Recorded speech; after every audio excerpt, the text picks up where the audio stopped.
Tere päevast, lugupeetud Riigikogu liikmed, tere päevast, austatud peaminister ja ministrid. Alustame tänase infotunniga ja palun kõigepealt kohaloleku kontroll.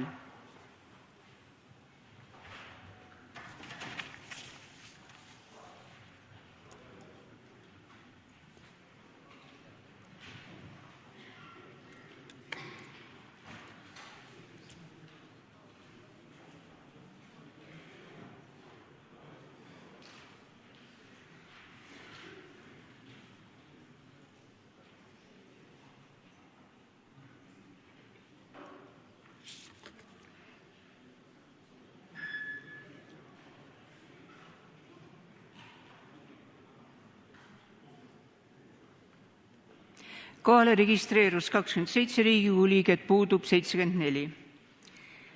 Tänases infotunnis osalevad järgmised valitsusliikmed: peaminister Andrus Ansip, keskkonnaminister Keit Pentus-Rosimannus, põllumajandusminister Helir-Valdor Seeder. Alustame küsimustega. Täna meil on 5 registreeritud küsimust, nii et head kolleegid, koha pealt 2 nabedat näppud. Ja esimene küsimus, palun kolleeg Tarmo Tammelt peaminister Andrus Ansipile. Palun. Aitäh, proua juhataja. Lugupeetud peaminister. Minu ees on Riigikontrolli ülevaade ja ülevaate see osa, mis puudutab kohaliku omavalitsusi ja kohaliku omavalitsuse maksude osa. Nagu me teame, siis kohalikul omavalitsusel on vähe jäänud makse, millega saaks oma tulusid kasvatada. Ja kohalikud omavalitsused on tõsise probleemi ees, et selle tulubaasiga hakkama saavad. Aga Riigikontrollil on üks huvitav ettepanek, et kas kohalike omavalitsused ei võiks hakata saama ühe osa nende ettevõtete tulust, mis asuvad nende territooriumil, ja sellega hoogustada, intensiivstada nende kohalike omavalitsuste huvi ettevõtlusega tegelema. Et kuidas te, härra peaminister, sellele vaatate? Aitäh. Aitäh. Kahjuks ma olen täna sama informeeritud Riigikontrolli aruande osas, nagu ma olin eile informeeritud. Ma ei ole endiselt jõudnud seda materjali läbi töötada. Ettepanek iseenesest, mille nüüd ka siis ma saan aru teie kaudu on Riigikontroll teinud, ei ole ju üldse uus. Et see on korduvalt olnud ka meie valimisdebattide teema. Ka minu erakond on pakkunud välja ideed jaotada üksikisiku tulumaks 2 selle alusel, kus inimene elab, üks osa, ja teine osa siis selle alusel, kus inimene töötab maksmiseks. On olnud varasemalt ettepanekuid ka ettevõtte tulumaksu jaotamises kohaliku omavalitsuse ja riigi vahel.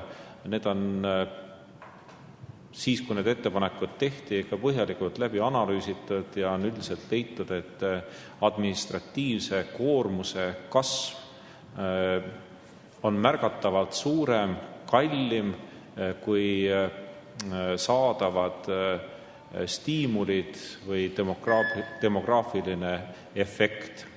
Seega senised analüüsid, mis siiani on tehtud, on kinnitanud seda, et ei ole mõtet jaotada üksikisiku tulumaksu töökoha ja elukoha vahel ja et ei ole mõtet jaotada ettevõtte tulumaksu kohaliku omavalitsuse ja riigi vahel. Aitäh. Palun kolleeg Tarmo Tamm, esimene täpsustav küsimus. Aitäh, härra peaminister. Riigikontroll leidab ka seda ette, et omavalitsustel pole maad selle jaoks, et ettevõtetele vaba maad pakkuda, et ettevõtlusega alustada. Et riik küllaltki visalt annab omavalitsustele maad üle ja ma küsin, et kuidas oleks võimalik seda kiirendada ja see tegevus muuta efektiivseks, sest iga ettevõtlus on meie jaoks ju teretulnud, et me peaks kõik ühise eesmärgi nimel väljas olema, et ettevõtjad saaks hästi operatiivselt tegutsema hakata. Aitäh. Aitäh. Kus vaba maad on kohalikud omavalitsused taotlenud seaduses ette nähtud eesmärkide täitmiseks kohaliku omavalitsuse omandusse, seal valitsus on üldjuhul ka vastu tulnud ja maa munitsipaliseerimise avaldused rahuldanud. Ma väidan, et ega see nüüd väga reeglil küll Euroopas ei ole, et kohalikel omavalitsustel on alati vaba maad uutele ettevõtjatele anda, tasuta anda ja ainult nii ettevõtlust siis Euroopa Liidus, eriti vanades liikmesriikides edendataksegi. Et võib ju arvata, et maa omandisuhted on muus maailmas, mujal Euroopas, Lääne-Euroopas eriti, aastakümnete, aastasadade jooksul juba väga täpselt paigas ja ettevõtja saab ikkagi kohalikult omavalitsuselt, kui seda maad on kohalikul omavalitsusel olemas, siis osta, aga üldiselt ettevõtja soetab ikkagi tootmiseks vajalikud sisendid turuhinnaga turult. Kohalik omavalitsus peab looma tingimused, õiguslikud tingimused, kommunaaltingimused selleks, et ettevõtja saaks hästi tegutseda. Aitäh. Palun, kolleeg Tarmo Tamm, teine täpsustav küsimus. Aitäh, juhataja, lugupeetud peaminister.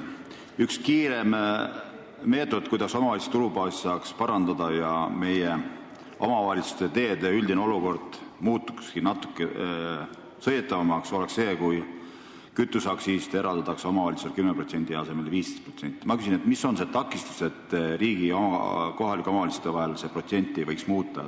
Te ise ka näete sõidad Eestis ringi, et tegelikult pole olemas ju ühtegi linna, kus oleks linnatänavad kõik korras või valda, kus oleks vallateed korras. Et miks selline vastandamine riigi ja kohalike omavalitsuste vahel, sest kohalike omavalitsuste tulubaasist ei jätku, et neid teed korras hoida? Aitäh. Aitäh. Kütuseaktsiisi vahendeid jaotatakse riigi ja kohalike teede vahel lähtudes väga põhjalikest kaalutlustest. Jaotuse aluseks ei saa kindlasti olla ainult teede kilomeetrite arv, vaid jaotamise aluseks peab olema ka nende teede kasutatavus, kui suur on liiklussagedus ühel või teisel või kolmandal teel ja selle väga põhjaliku analüüsi tulemusena ongi leitud, et sellest kütuseaktsiisist suurem osa läheb riigi maanteede hooldamiseks, korrashoiuks, ehitamiseks ja 10% sellest kütuseaktsiisist läheb siis kohalike teede korrashoiuks. Ja see on põhimõtteliselt otsustamise koht, kui efektiivselt me tahame maksumaksja vahendeid kasutada. Praeguse jaotuse järgi saavad sellest kütuseaktsiisi rahast maksimaalne hulk kasutajaid osa. Kui seda proportsiooni muuta, siis kindlasti neid kasusaajaid saab olema vähem. Aitäh.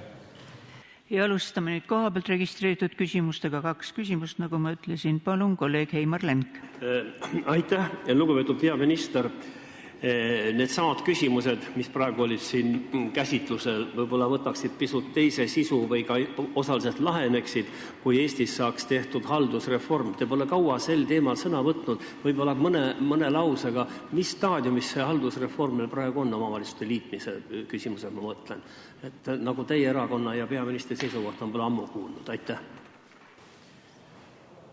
Te räägite praegu haldusterritoriaalsest reformist, mis lihtsustatud arusaamise järgi Eestis tähendab siis kohalike omavalitsuste sunduslikku liitmist.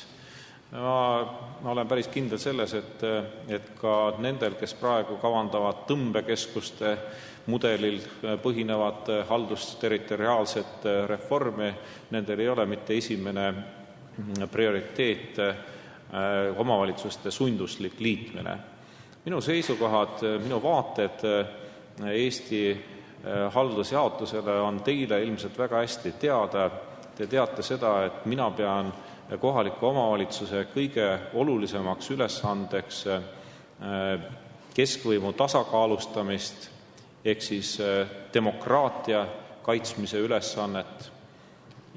Kohalik omavalitsus, tuginedes tugevale kohalikule identiteedile, peab tasakaalustama keskvõimu ja sellisena on kohalike omavalitsuste rolli demokraatlikus riigikorralduses Euroopas defineeritud juba viimased 150 aastat.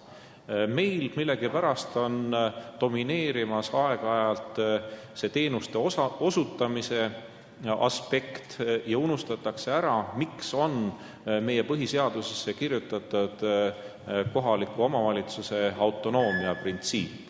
Põhimõtteliselt teenuseid võiks osutada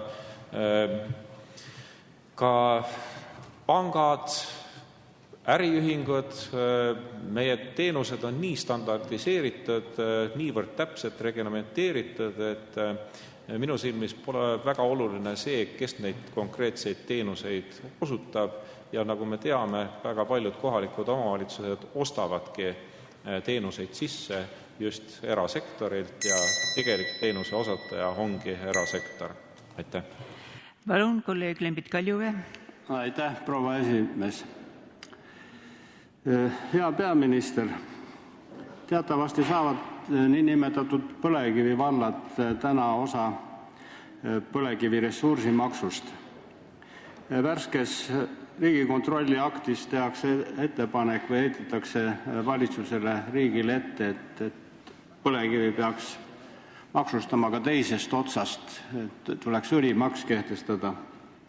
Mina seda muidugi õigeks ei pea, et ei saa nagu vorsti kahest otsast korraga süüa ja seda ressursimaksu on tõstetud ja nähakse ka edaspidi tõsta. Seesama kahest otsast maksustamine kindlasti teeb olukorra raskemaks valdades. Kuidas on teie seisukoht, kas te toetate seda lähenemist, et põlevkiviõlimaks tuleks? Aitäh. Aitäh. Minu arvamus pole mitte ainult minu arvamus, vaid me oleme seda teemat kabinetis käsitlenud ja me oleme otsustanud omal ajal suurendada keskkonnatasusid põlevkivi kasutamisel ja loobunud põlevkiviõli täiendavast maksustamisest, kuna põlevkiviõli täiendav maksustamine sisuliselt demotiveeriks põlevkivist maksimaalselt kasulike produktide tootmist. Seetõttu ei saa valitsuse maksupoliitika olla suunatud siis loodusressursi võimalikult primitiivse kasutamise stimuleerimisele. Teemat oleme arutanud, oleme oma seisukoha kujundanud, mis ei tähenda muidugi seda, et me ei oleks valmis teemat uuesti käsitlema, kui selleks esitatakse põhjalikud argumendid. Aitäh. Suur tänu, härra peaminister, lõpetan selle küsimuse käsitlemise ja palun nüüd järgmine küsimus kolleeg Karel Rüütlilt keskkonnaminister Keit Pentus-Rosimannusele. Palun. Aitäh, austatud eesistuja, hea minister.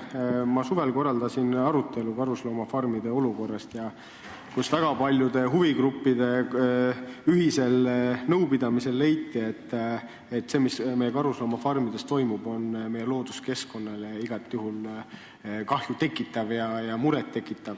Hiljuti te ka meie arupärimisele vastates tõdesite seda, et see olukord on piinlik just eeskätt arvestades, et 3 mingifarmi tegutsevad ilma tegevusloata. Täna minu käes on paber, kus ma näen, et Keskkonnaamet tahab väljastada Karjaküla farmile tegevusloa, ilma et läbi viidaks keskkonnamõju hindamine. Kas te olete kindel, et selles Karjaküla farmis on kõik korras ja neile võib väljastada tegevusloa? Aitäh. Aitäh. Seda on iseenesest muidugi meeldiv näha, et Riigikokku on tekkinud minkide teemaline ekspertteadmine ja lausa sellisel tasemel, et ainuüksi lubade väljaandmise selliseid eelnõusid siin suure saali tasandil lahata. Aga loomulikult enne ükskõik millise loa väljaandmist tuleb igakülgselt veenduda, et kõik nii seadustes kui ka määrustes, nii valitsuse määrustes kui ka ministri määrustes kehtestatud tingimused ja nõuded oleksid täidetud. Kui on põhjust arvata ja ka kohapeal läbiviidavatel kontrollidel on näha, et mõnda sätestatud tingimust ei täideta, siis ei ole võimalik luba väljastada. Kui kõikidele nõuetele vastatakse ja kõik tingimused on täidetud, siis on olukord teistsugune. Aitäh. Palun, kolleeg Karel Rüütli, esimene täpsustav küsimus. Aitäh, austatud minister. Minu käes on üks uuring, mis pärineb aastast 2010 ja siin öeldakse just Karjaküla farmi kohta, et sõnniku käitluse põhiliseks puuduseks on liiga harv sõnniku kokkukogumine puuride alt, ebasobiv pinnakatete puudumine puuri all ning mitte nõuetele vastav sõnniku ladustamine.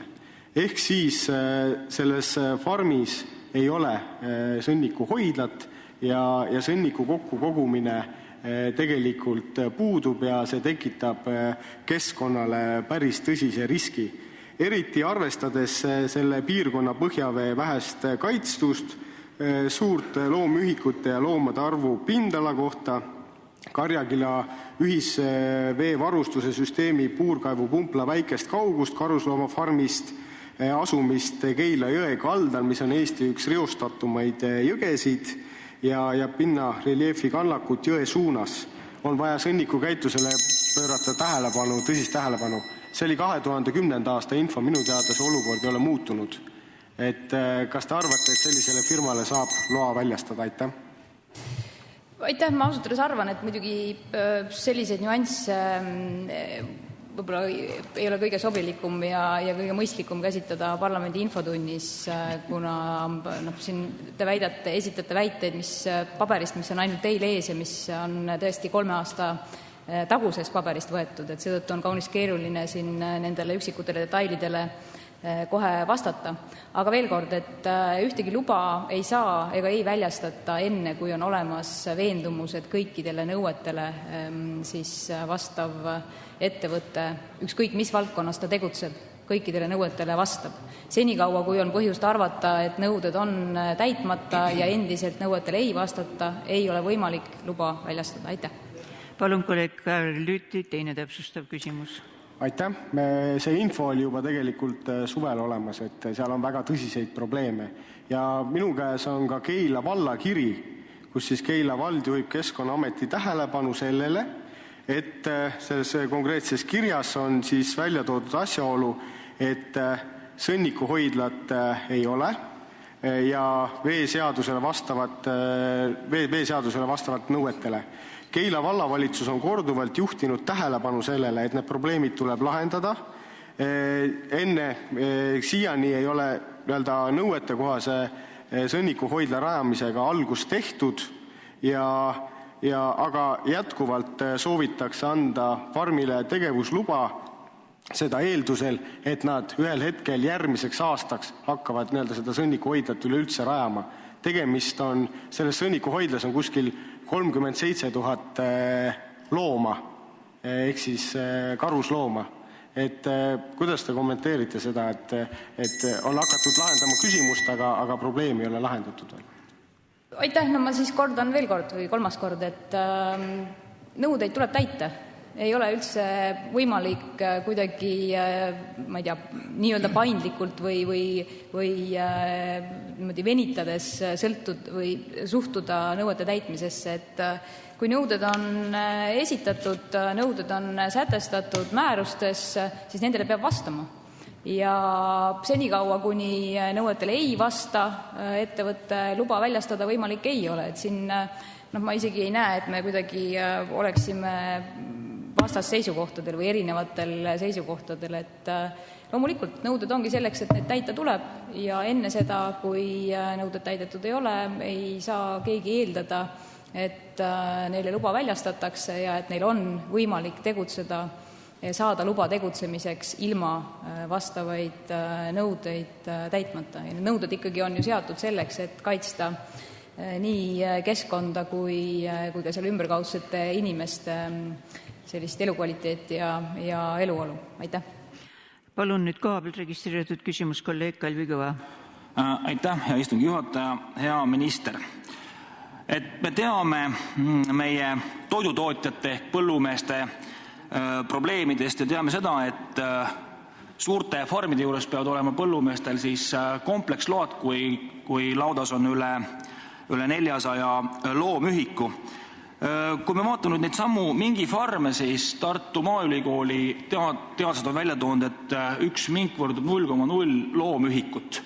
Ja kui me vaatame seda AS Balti karusnaha farmi, kus on 38 000 looma peaaegu, see tähendaks justkui farmi, kus on peaaegu 1000 veistet. Kas neil peaks olema ka kompleksluba olemas? Aitäh!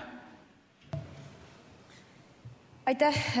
Nõuded, mis on esitatud minkide ja kährikute tingimustes pidamiseks, on 2008. aasta määrusega kehtestatud ja ma pean mõistlikuks tõepoolest seda, et me nüüd ei käsitleks mitte ainult, ütleme siis võib-olla tagasiulatuvalt või isegi mitte ainult nagu hetkeolukorda, vaid mõtleksime tõepoolest selle peale, mida me siin mõned nädalad tagasi arupärimistele vastates üheskoos arutasime ja see puudutab siis eelkõige tulevikku selles võtmes, et kõige suurem probleem täna minkide farmidega lisaks sellele, et nad ei täida nõudeid, et nad ei vasta loa tingimustele, on ikkagi see, et ei ole kuidagi võimalik päriselt tagada ja 100% kindlustada seda, et loomad ehk siis mingid ei pääseks farmist välja ja ei teeks kahju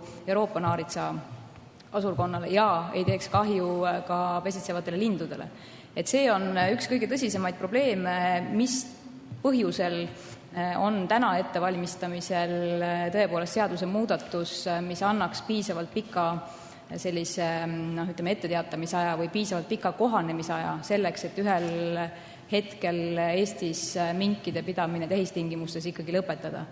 Ma arvan, et see on muudatus, mis on mõistlik ja vajalik eelkõige looduskaitselistel põhjustel, aga täpselt nii, nagu me ka mõned nädalad tagasi siin koos nentisime, et etteteatamistähtaeg ja kohanemisaeg, mis ettevõtetele antakse, peab olema mõistlik ja piisavalt pikk. Aitäh! Ja palun nüüd viimane koha pealt registreeritud küsimus kolleeg Helmen Kütt. Tänan, proua eesistuja, austatud minister. Mina kindlasti ei pea ennast mingi kasvatuse ega pidamise asjatundjaks, aga küsimus mul tekib lihtsalt tänasest sellisest arutelust ja ka arupärimistele vastamisest. Et ei ole vist valdkonda, igatahes mitte sotsiaalvaldkonnas ei ole sellist olukorda, kus nii nagu te 3 korda olete öelnud, et kui luba ei anta, siis teda ei anta, kui nõuded ei ole täidetud. Kuidas on võimalik, et üldse ilma loata sellised asutused, sellised farmid töötavad? Ei ole ühtegi teist minu meelest ettevõtlusvormi, kus ilma loata töötab või kui töötab, siis väga lühikest aega, sest see tegevus lõpetatakse, kui ei ole luba. Aitäh! Aitäh! Et taaskord saan teiega nõustuda ja öelda, et mulgi või minu jaoks on see olukord esiteks täiesti lubamatu ja kaunis arusaamatu. Aga seadusandliku kogu liikmena on teil kindlasti teada see, et piirid ja raamid, milles siis keskkonnakaitse inspektorid tegutseda saavad, on ette antud seadusega ja praegu kehtiv seadus ütleb, millisel puhul, millistel tingimustel on võimalik keskkonnakaitse inspektoril siis nõuetega vastuolus olev tegevus peatada. See on piiritletud loetelu ja see ütleb, et see seaduse paragrahv ütleb, et õigus on seda teha juhul, kui tegevus ohustab inimese elu, tervist või vara. Et see loetelu sellisel kujul on kaunis ahtakene ja nende konkreetsete näidete puhul, kus tõesti aastaid on minkide tehistingimustes pidamine toimunud, seda seaduse sätet lihtsalt rakendada võimalik ei ole.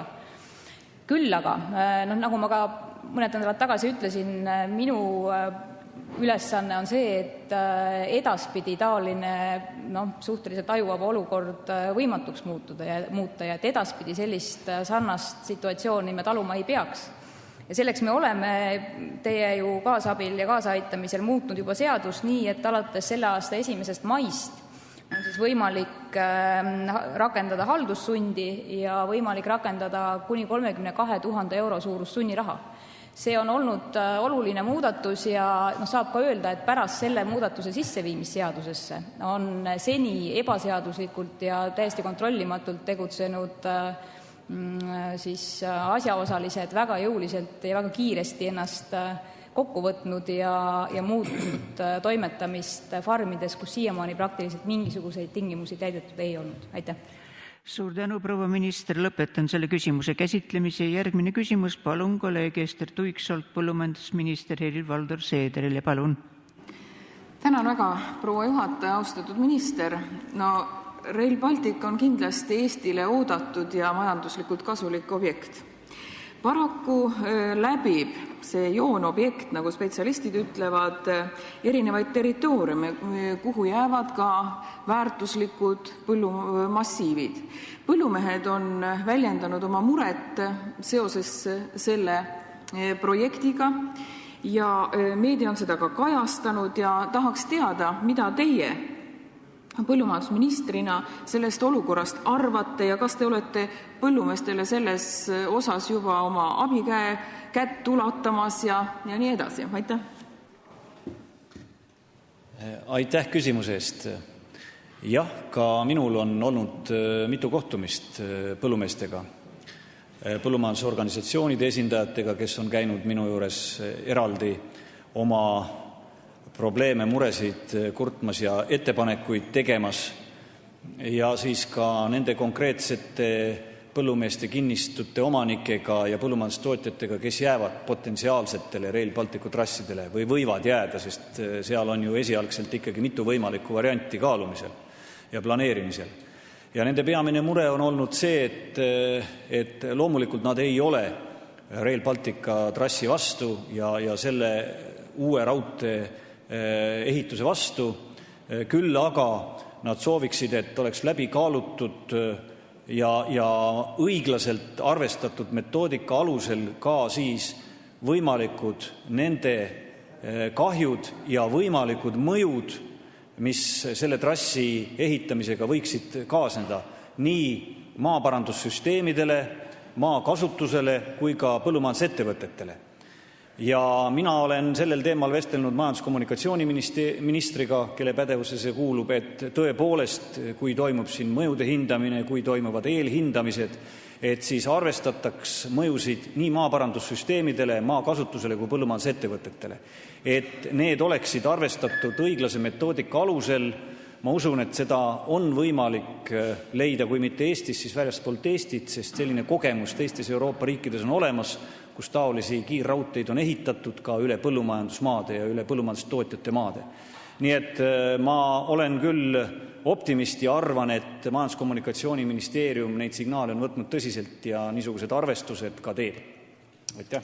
Palun, kolleeg Ester Tuiksoo, esimene täpsustav küsimus. Tänan väga, proua juhataja. Austatud minister, olen teie vastusega nõus, et peab arvestama niisuguseid kulusid, aga Riigikogus on menetluses Vabariigi Valitsuse algatatud raudteeseadus, hädaolukorra seadus ja riigilõivuseaduse muutmise seadus, millega vähendatakse raudtee kaitsevööndi laiust kõikjal 50 meetrilt 30 meetrile.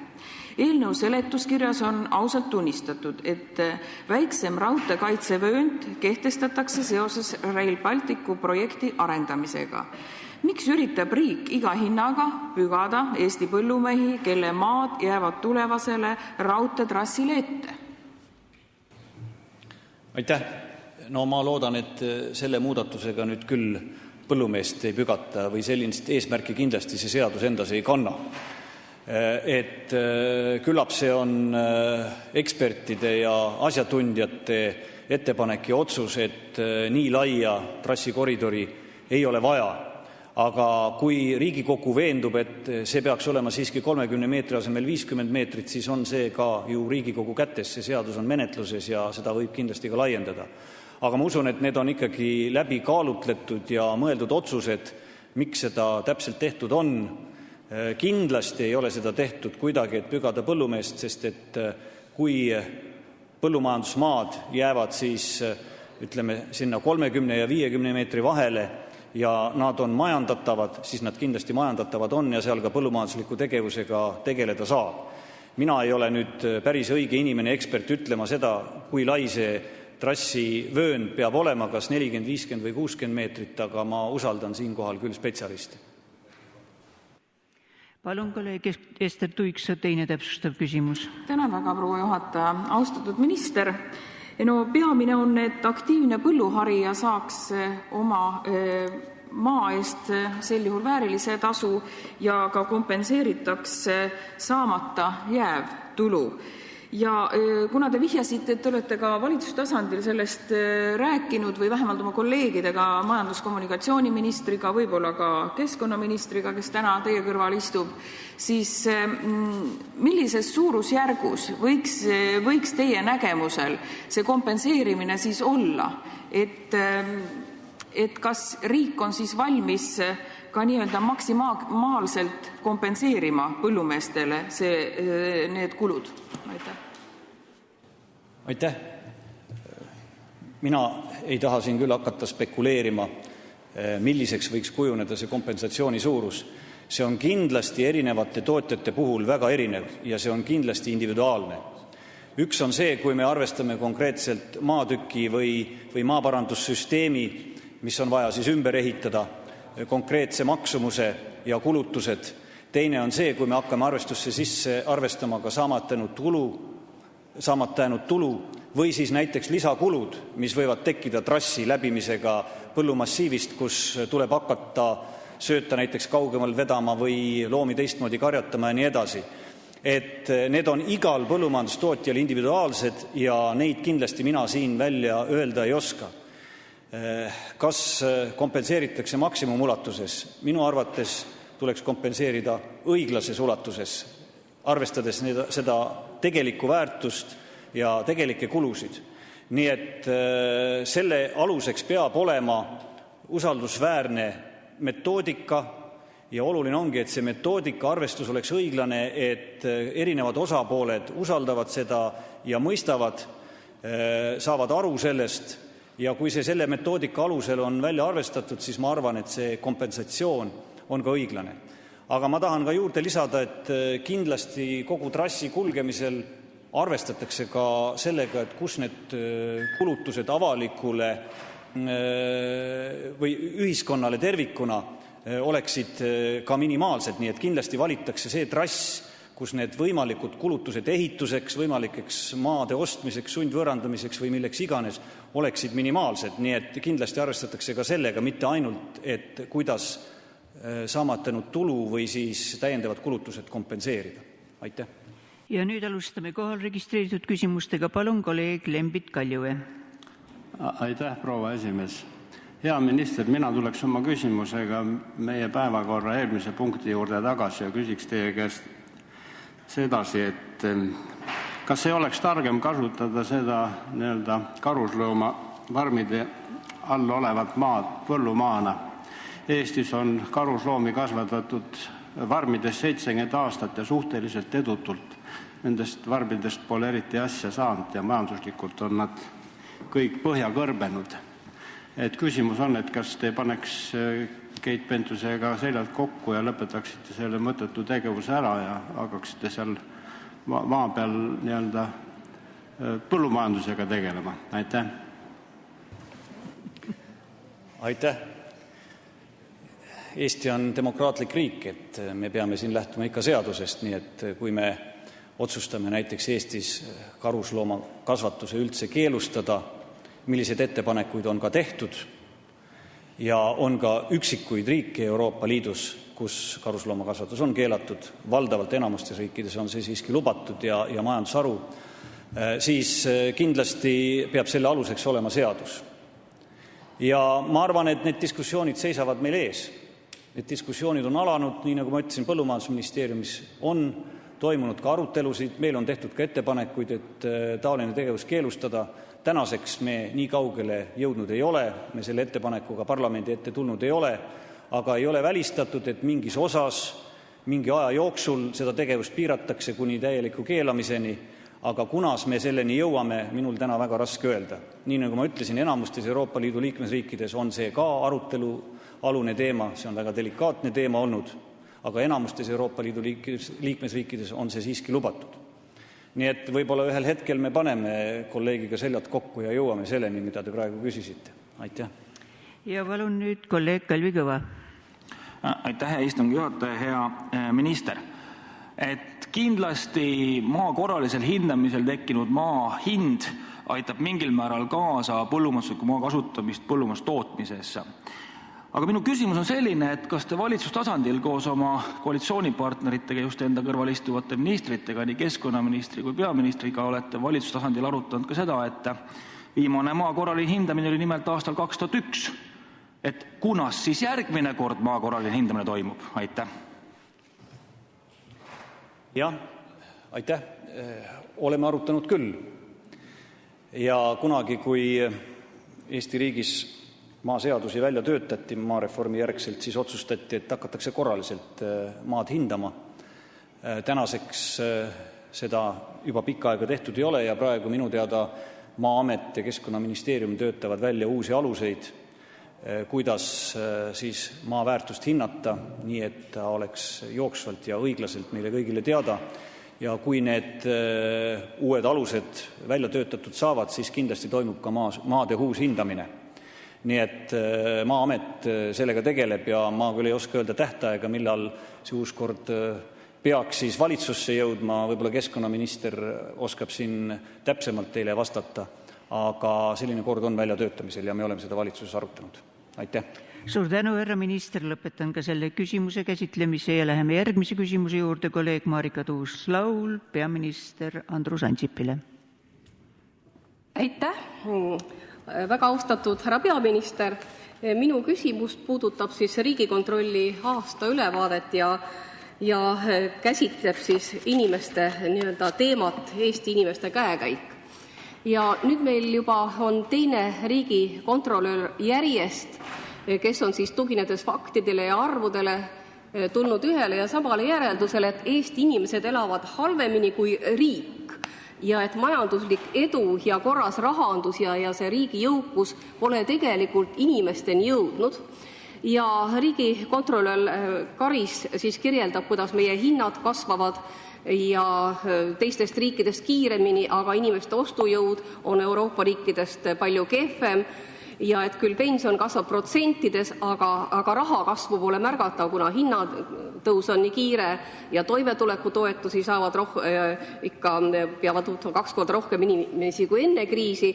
Ja küsingi, et teie näitate seda kõik eduloorina, et millest selline eriarvamus? Aitäh! Jah.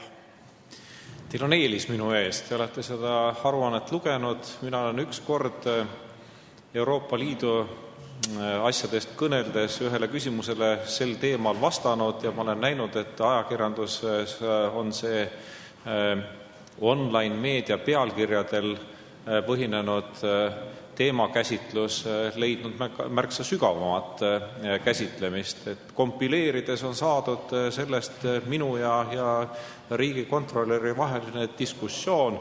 No seda see põgus minu kommentaar kindlasti ei olnud. No ei vasta muidugi tõele väide, et Eesti edu, mis olla jõudnud riigini, pole jõudnud inimeseni. Mingil määral võib ju sellise väitega nõustuda, et kriis on jõudnud riigini, aga kriis pole jõudnud riigi elanikene. Sest kui riik on kriisiks hästi valmistanud, siis ta on kogunud puhvriks reserve ja riik saab neid reserve siis kasutada sel määral, et kodanikuna see kriis nii valusalt kohe maid ei jõuagi. Ja võib-olla, et ka mingis lähenduses võib see teistpidine väide olla tõene, et riik on küll edukas, aga kodanikuna edu pole jõudnud. Ehkki ma hoiduksin riigi ja kodanike vastandamisest. Kus see riik siis selle raha pani? Võiksin mina teie käest täpselt samamoodi küsida, kui teie minu käest küsite. Kas varastas ära? Kes varastas ära? Kui edu on riigini jõudnud, aga kodanikune pole jõudnud. No otsiks selle edu siis üles riigist, mis pole kodanikeni jõudnud. Minu jaoks on täiesti vastuvõetamatu riigi ja kodanike vastantamine. Rahvas, see on selle riigi loonud. Ma pigem paneksin sinna võrdusmärgi, kui vastandaksin neid. Aitäh. Palun nüüd kolleeg Marika Tuus-Laul, esimene täpsustav küsimus. Aitäh. No riigikontrolör on tuginenud ikkagi väga täpsetele arvudele ja Euroopa Statistikaameti mõõdikutele ja näitajatele, nii et ju tal ikka on alus selleks ja kui küsida ka inimeste käest, siis ega see hakkama saamine ei ole sugugi hea.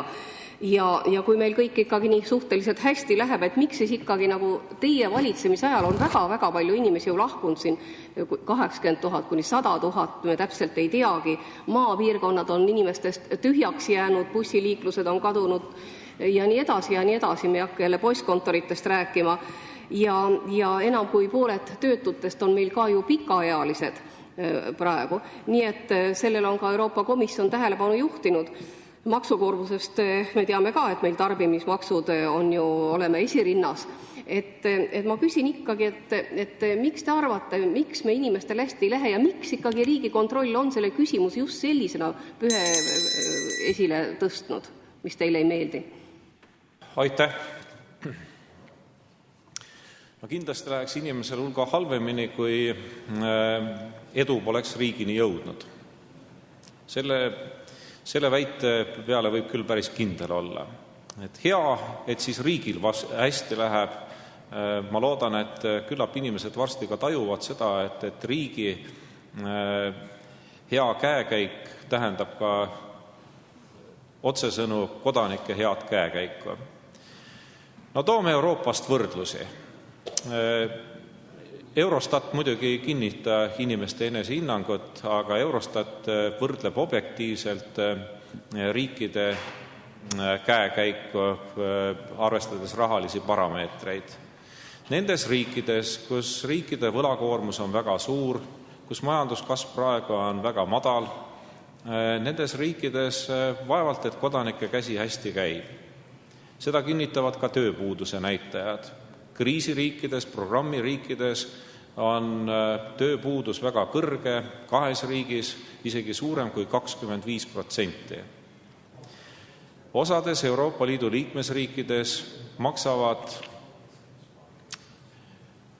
inimesed väga suured summad selleks, et tasuda lihtsalt valitsuse poolt varem võetud laenudelt intressid ära. Need intressid elaniku kohta arvestatuna tähendavad ühe isiku kohta siis isegi 1500 eurot. Keskmine Eesti inimene maksab valitsussektori võlgade teenindamiseks 21 eurot aastas. See tähendabki minu meelest Eesti edu, mis on iga inimese poolt tuntav, kui Eesti inimene peaks maksma 1000 eurot või ka 860 eurot, nagu Euroopa Liidu keskmine kodanik pelgalt intressideks, ju siis riigi halb seis oleks tuntav ka iga kodaniku poolt. Aitäh! Palun kolleeg Marika Tuus-Laul, teine täpsustav küsimus. Aitäh! Ma tõepoolest soovitan väga selle materjali läbi töötada, siin on häid andmeid ja ka nõuannet. Et ma eile kuulsin siin saalis, te vastasite päris võiks öelda ülbelt siis siin saadikutele, kes ka püüdsid selle teemal rääkida, ütlesite, et Riigikontroll on meid kuhugi mutta määranud ja et me oleme kuhugi nagu järjest allapoole minemas. Et ta juhib just tähelepanu sellele, et mida siis peaks tegema. Et meil on olukord, kus meie töökäsi jääb ju järjest vähemaks ja väheneb tööealiste inimeste arv. Ja nagu teame, siis teistpidi suureneb vanemate inimeste arv. 40 aastaga tööealisi kuskil väheneb 20% ja ta pakub ka välja siin võimalikke lahendusi, kuidas neid töökäsi juurde tuua ja kuidas tegelda ka sellega, et seda väljarännet oleks vähem ja kuidas ikkagi neid makse siis laekuks rohkem. Et ma küsingi, kas ka teie olete mõelnud kaugemas perspektiivis, kuidas me peaksime paremini toime tulema? Aitäh! Aitäh! No tulge meilsesse päeva ikkagi tagasi. Et ma väitlesin online'i pealkirjade tasemel ja kinnitasin teile ka eile, et aruannet ennast pole ma lugenud. Mida siis need pealkirjad väitsid? Pealkirjad väitsid seda, et Eesti ostujõud, elatustase, SKP per capita pole jõudnud kriisieelsele tasemele ja kuna jutt käib aastast 2012, siis on seda võimalik väga kiiresti kontrollida. Eurostat kinnitab seda, et Eesti sisemajanduse kogutoodang elaniku kohta ületas 2012. aastal kriisieelse maksimumtaseme. Ilmselt, ma ei ole seda Riigikontrolli aruandest lugenud, aga kui ajalehed või need online väljaanded räägivad tõtt, kasutati lihtsalt vananenud andmeid. 30. oktoobril Eurostat on korrigeerinud liikmesriikide sisemajanduse kogutoodangu andmeid ja selle järgi Eesti on ületanud kriisieelse taseme 2012. aastal ja väide Leedu kohta, justkui Leedu oleks meist möödunud aastal mööda läinud, ei pea kah paika. Leedu on endiselt meie järel. Et see oli see, millega ma eile väitlesin. Täpselt samamoodi ei saa ma aru sellest ihalusest võrdsustada siis meie pensionite maksmiseks võimalikud vahendid sotsiaalmaksu pensioni osast laekuvate vahenditega. Et see lähenemine on väär, nii pole see kunagi Eesti Vabariigis toimunud ja ilmselt ei saa kunagi toimuda. Me maksame pensionid välja vastavalt indeksile ja minu meelest igasugune pensionäride hirmutamine on kohatu. Aitäh. Ja palun nüüd kohapealt registreeritud küsimused kolleeg Helmen Kütt. Tänan, proua eesistuja, austatud peaminister. Täna toimub Tallinnas järjekordne juba mitu aastat erinevatel aegadel toimunud sotsiaaltöö ja sotsiaaltöötajate konverents. Üle 300 oma eriala spetsialisti ja valdkonnas töötava inimese räägib täna olukorrast ja inimeste toimetulekust. Ja nende inimestega suheldes ja olles ise enne seda tööd teinud, ma võin kinnitada, et Eurostat näitab ühte, aga inimesed, kes pöörduvad omavalitsuste poole, räägivad teist. Minul on küsimus see, ja muidugi ega saadikutel ei ole kauem see materjal käes olnud kui teil, et ilmselt oleks ka paslik see Riigikontrolli aruanne läbi lugeda, mitte vastata, et ma ei ole seda lugenud. Aga küsimus on selles, et miks te alati, kui küsimus esitatakse, miks te nii küsimuse esitajad nagu teete rumalaks ja alavääristate? Ma olen väga pessimistlik selliste vastuste osas, aga loomult optimistlik inimene, et miks ei või küsida või teha ka ettepanekuid, miks te seda alavääristate ja naeruvääristate? Aitäh. Küllap võib küsida ja teha ettepanekuid, aga kui ka teie praegu oma küsimuses või sõnavõtus ütlete, et sisuliselt ju otse, et Eurostat valetab, teie teate tõtt, et siis selle väitega mina kuidagimoodi nõus olla ei saa. Mina usaldan Eurostati, sakslastel on kõnekäänd Einmaalist Kainmaal, võid rääkida ühe inimesega, teise inimesega ja ka kolmanda inimesega, aga kui avalikku arvamust välja selgitatakse või mingisuguseid parameetreid esitletakse, siis selleks tehakse ikkagi märksa põhjalikum töö ja seetõttu statistilised andmed, mida esitab Eurostat, on kindlasti märksa usaldusväärsemad kui väga episootilised isiklikud kogemused. Et tasub uskuda teiste inimeste töö ja vaevaga toodetud informatsiooni. Tasub usaldada Eurostati. Aitäh. Ja nüüd viimane kohapealt registreeritud küsimus kolleeg Viktor Vassiljev. Aitäh, proua juhataja. Hea peaminister, väga raske on muidugi konverteerida Eesti inimeste viletsat käekäiku protsentidesse, et saaks teiega sama keelt rääkida. Aga ma siiski leidsin siin mõned protsendid, nimelt Eesti Pank on pidevalt avaldanud Eesti välisvõlga ja ka IMF on neid numbreid avaldanud. Ma praegu päris värskeid numbreid ei leidnud, aga aasta 2009 IMF väitis, et Eesti välisvõlakoormus on 132% SKT-st ning kui me rääkisime siin minister Ligiga nendest arvudest, siis ta ütles, et see ei ole Eesti riigi võlg, see on erasektori võlg.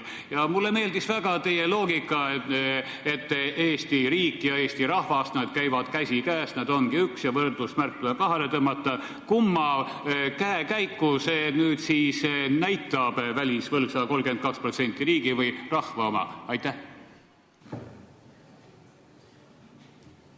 Riik ei ole mitte ainult valitsussektor.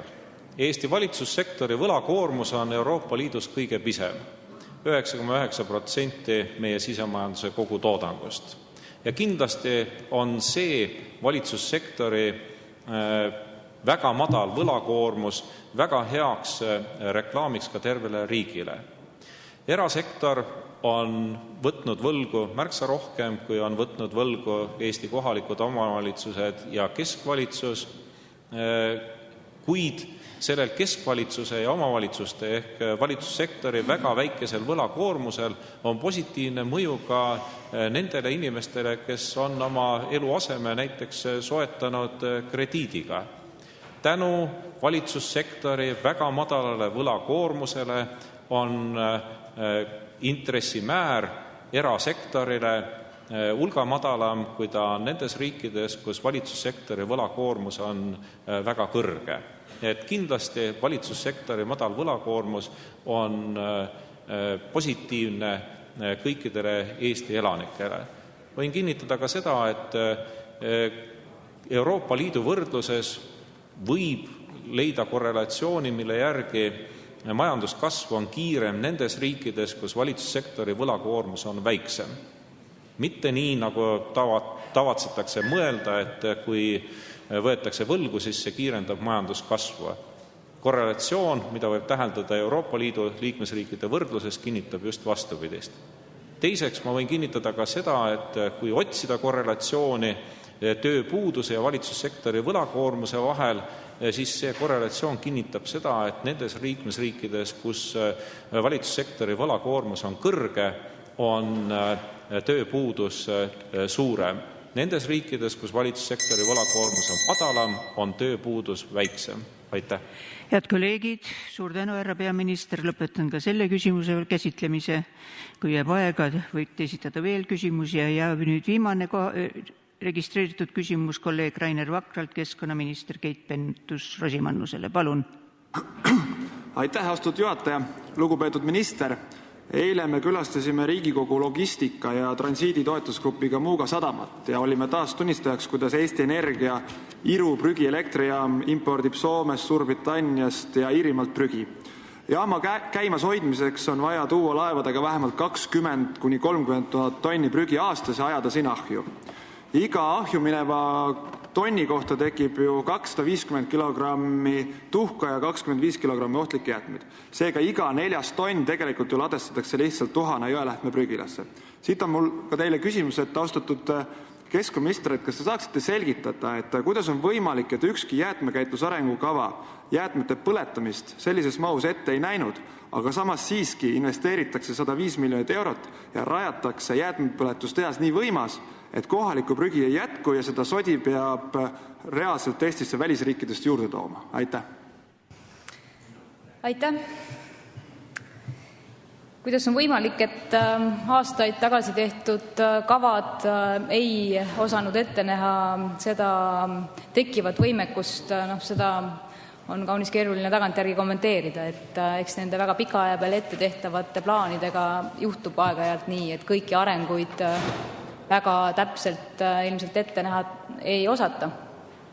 Aga mis puudutab nüüd jäätmete põletamist, siis tuleb muidugi öelda, et mida aasta edasi, seda rohkem on Eesti inimesed hakanud jäätmeid ikkagi taaskasutama ja otsivad lihtsalt jäätmete või ülejääkide äraviskamise asemel nendele sellist uue elu andmise võimalusi ja see iseenesest on kindlasti väga positiivne selline tendents.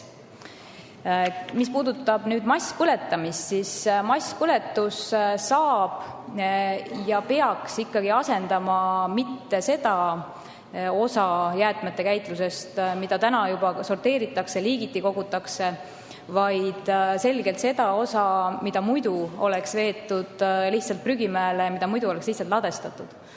Nii et ses võtmes võib öelda, et jäätmete masspõletamisele kindlasti on ka Eestis väga selge selline, perspektiiv oma nišš olemas, aga me liigume ikkagi väga jõudsalt ka selle eesmärgi poole, et aastaks 2020 vähemalt pool siis Eestis tekkivatest jäätmetest uuesti taaskasutada. Ja selles osas ma ei näe, et jäätmete põletamine võiks või saaks või tohiks kuidagi seda eesmärki takistama hakata. Aitäh. Palun kolleeg Rainer Vakra, esimene täpsustav küsimus. Teadupärast selle välismaise prügi põletamist toetab ju rahaliselt ka Eesti riik. Teisalt ma olen teiega nõus, et tegemist ei ole rohelise lahendusega, kuigi eelnevalt näiteks majandusminister Juhan Parts on seda üritanud siin saalis korduvalt mulle selgeks teha, et prügi põletamine on roheline lahendus. Siis mul on selline küsimus, et kas te ei arva, et Iru prüginälg ja samas ka toetuste abil odavaks pressitud hind ja selle tõttu just puudub tulevikus majanduslik huvi mõelda ja käituda keskkonnahoidlikult ehk tegelikult neid jäätmeid sorteerida ja taaskasutada, et pigem vastupidi. Eesti inimene lähebki laisemaks, lohakamaks ja viskab kõik kahju ja tõepoolest aetaksegi Irus kõik kahju ja tegelikult me ei saa rääkida keskkonnaalasest mõtteviisist ja rohelisest mõttest. Aitäh. Aitäh, ma kõigepealt olen sunnitud teid korrigeerima ses osas, et Eesti maksumaksja siis jäätmete põletamisele, sissetoodavatele jäätmete põletamisele taastuvenergia toetust ei maksa taastuvenergia toetuse võtmes. See, mida toetatakse, on sõltumata siis sellest kütuse liigist koostootmine, mitte aga siis puhtalt ja otseses mõttes prügi põletamine. Ja arutada või vaielda selle üle, et kas ja kui roheline jäätmete masspõletus on, ju iseenesest võib ja kindlasti üks nüanss ikkagi on see, et jäätmete põletamisel või masspõletusel toodetav energia asendab suures mahus muidu siis fossiilkütusest tekitatavat energiat ja see nüanss kindlasti on oluline ka. Aga ma olen nõus jällegi teie selle käsitlusega, et masspõletamine ei tohiks ja ei tohi kujuneda selleks prügikäitlemise viisiks, mis tõepoolest siis jätaks täiesti unarusse jäätmete taaskasutusse võtmise ja liigiti sorteerimise. Ma arvan, et Eesti inimeste teadlikkus läheb iga aasta-aastalt järjest paremaks, mitte vastupidi ja tõepoolest masspõletus on üks alternatiividest ja alternatiividest siis eelkõige selles nišis, mis puudutab sorteerimisest, liigite kogumisest ülejääva prügi käitlemist. Ta ei saa, ei tohi ja ausalt öeldes ka ei pretendeeri sellele, et asendada liigiti kogumist ja sorteerimist. Aitäh. Palun, kolleeg Rainer Vakra, teine täpsustav küsimus. Tõepoolest, prügi põletamine on ju teadupärast jäätmekäitluse hierarhias vaid üks samm kõrgemal ladestamisest ja ka majanduslikult ja energiasäästu mõttes on taaskasutamine keskmiselt siis 3-5 korda kasulikum kui selle tuim ahjuajamine. Samas me ka teame, et mis tahes põletamise juures on kõrvalproduktiks korstna kaudu välisõhku paiskuvad kasvuhoonegaasid. Ka antud prügipõletamisjaama puhul on ümbruskonna elanikud sellele tegelikult ka viidanud ja seda ka korduvalt oma muret väljendanud. Et mul on ka küsimus, et kas tervikune ja tulevikku silmas pidades ei peaks Eesti riik ikkagi ka sellest vaatenurgast rohkem tähelepanu pöörama keskkonnahoiule ja vaatama ikkagi üle oma sellise jäätmete ahjuajamise poliitika. Aitäh. Aitäh. Jäätmete põletamisel on väga karmid keskkonnakaitselised nõuded ja tingimused, mida tuleb täita. Ja neid tuleb, mitte ainult ei tule, vaid neid ka jälgitakse pidevalt. Et kui on esitatud teile, ma ei tea, mingisuguseid kaebuseid või pretensioone ja tõesti keegi arvab, et on alust arvata, et neid nõudeid rikutakse, siis sellest tuleb kindlasti eraldi teada anda, sest et monitooritakse ja jälgitakse seda, et kõik ka õhupuhtusele ja puhastamisseadmetele esitatavad nõuded oleks täidetud, seda tehakse pidevalt, teisiti ei saakski see olla. Aga senikaua, kuni on Eestis samamoodi kehtiv jäätmehierarhia, kus tõepoolest ikkagi eelistatud on jäätmete ringlussevõtt, jäätmete taaskasutamine, esimesel kohal üldsegi on jäätmete tekke vältimine, siis taaskord, et põletamise osas ei ole praegu põhjust arvata, et ta asendaks jäätmete sortimist ja liigiti kogumist, vastupidi, et kõik numbrid täna kinnitavad, et inimesed muutuvad järjest teadlikumaks ja sortimine ja liigiti kogumine on järjest populaarsem ja põletusse jõuab ikkagi see osa prügist, mis muidu oleks jõudnud prügimäele. Ja kui me neid kahte omavahel võrdleme, et kumb siis oleks mõistlikum, kas lihtsalt mäkke kuhjata või saada energiat, toota energiat ja ära põletada, siis selles võrdluses kindlasti põletus on mõistlikum, kui peetakse kinni kõigist keskkonnakaitselistest nõuetest. Aitäh! Suur tänu, proua minister. Lõpetan selle küsimuse käsitlemise. Head kolleegid, meie infotunni aeg on läbi. Tänan küsimuste esitamise eest, kolleegid. Tänan härra peaminister ja valitsuse liikmed vastuste eest. Infotund on lõppenud.